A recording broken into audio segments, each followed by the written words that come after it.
हर्षवर्धन का राज था। हमारे भारत के जो राजा थे सम्राट हर्षवर्धन थे। सम्राट हर्षवर्धन को यजीद ने खत लिखा।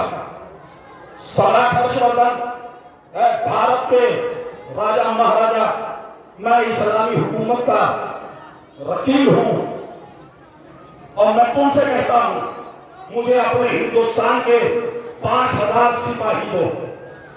सम्राट हर्षवर्धन ने खत लिखा। वो खत सुनिए, कसम खुदा की हिंदुस्तानी होने के नाते सर जो है वो फख्र से ऊंचा हो जाएगा। सम्राट हर्षवर्धन ने लिखा, सोनिया जी, अपने किंग होने की धमकी किसी और को देना, ये भारत है, ये भारत है। और भारत सबूत कभी किसी बातिल की धमकियों में नहीं आते। हम धमकी की तरीके से एक भी नहीं भेजेंगे। मामला बता क्या है? तो मामला यह है कि मेरे दिल को हुसैन नामी व्यक्ति मिटाना चाहता है। सम्राट हर्षवर्धन ने कहा कोई बात नहीं, हम अपने लेवी से जो है वो इंक्वायरी करेंगे। इंक्वायरी कमेटी बिठा दी गई। इंक्वायरी कमेटी में यहां से 5 आदमी चले, जिनमें उस इंक्वायरी कमेटी के जो हेड थे उनका नाम था मणिराम रावत। मणिराम रावत और 4 आदमी और चले अरब की जमीन पर करबला और मक्के के बीच में पहुंचे थे। रास्ता भटक गए थे।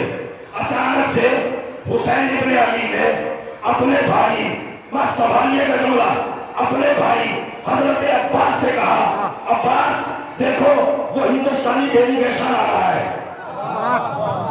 वो हिंदुस्तानी डेलीगेशन आ रहा है और उसके जो हेड ऑफ टीम है उसका नाम है मणिराम रावत। जाओ उसे बुला के लाओ। जनाब अब्बास गए। मणिराम रावत, तुम्हें मेरे मौला बुला रहे हैं। उसने कहा भाई आप लोग कौन?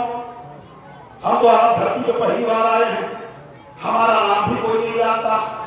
जनाब अब्बास ने फरमाया, आपने मेरे मालिक से चल के पूछना। इमाम हुसैन के पास आ गए। मणिराम रावत ने हैरत से पूछा, भाई आप हैं कौन? आप मेरा नाम कैसे जानते हैं?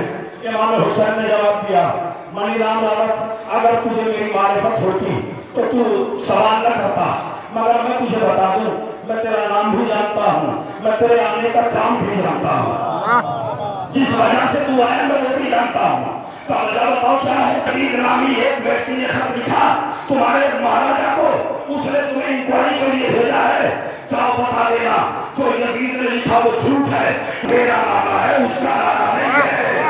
कुरान मेरे घर में उतरा उसके घर में नहीं, वही मेरे घर में आई उसके घर में नहीं। तब वो कौन है? आप कौन है?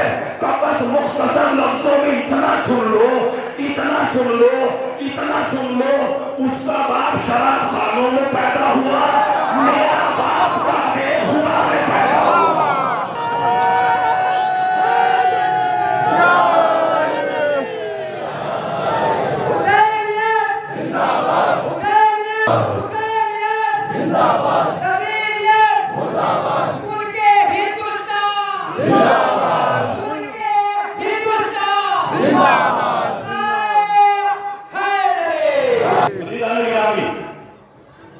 के बाद रिपोर्ट की हुजूर मामला उल्टा है। यहां से फौरन सम्राट हर्षवर्धन ने सत्य को पहचानते हुए, इंसानियत को परखते हुए फौरन 5000 सिपाहियों का एक लश्कर करबला के लिए रवाना किया। मगर यह लश्कर करबला में 11 मुहर्रम को पहुंचा और रिवायतों में, हिस्ट्री में यह भी मिलता है कि मणिराम रावत हिंदुस्तान वापस नहीं आए। उन्होंने सम्राट हर्षवर्धन को खत लिखा, मेरे अंदर इतनी हिम्मत नहीं है कि मैं तुम्हारा सामना करूं, क्योंकि तुमने मुझे इंसानियत बचाने के लिए भेजा था और मैं इंसानियत नहीं बचा पाया। दुनिया कहती है कि यजीद को बुरा न कहो, वो मुसलमान था। वो मुसलमान नहीं था, वो इंसानियत के नाम पे बदनुमा धब्बा था।